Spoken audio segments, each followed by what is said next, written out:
Roxanne and Lazarte from 5 Pillar of Trust. Welcome to another edition of Learn from Home series! Let's transform quarantine to quarantine and apply the knowledge and skills we learned from school.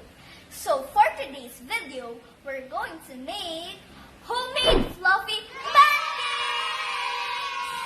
Here are the ingredients.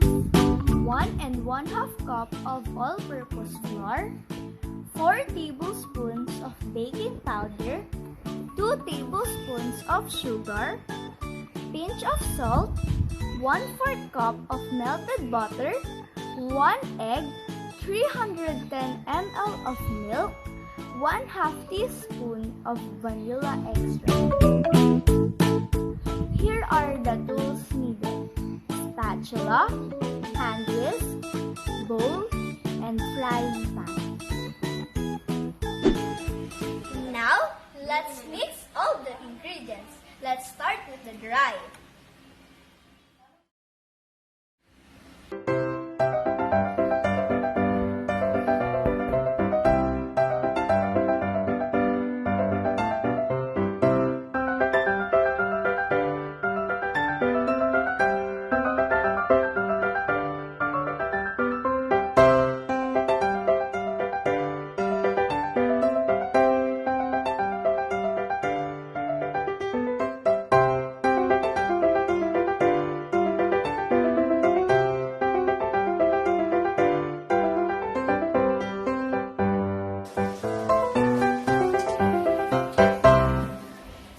Now, our pancake mixture is ready. Let's proceed to the kitchen.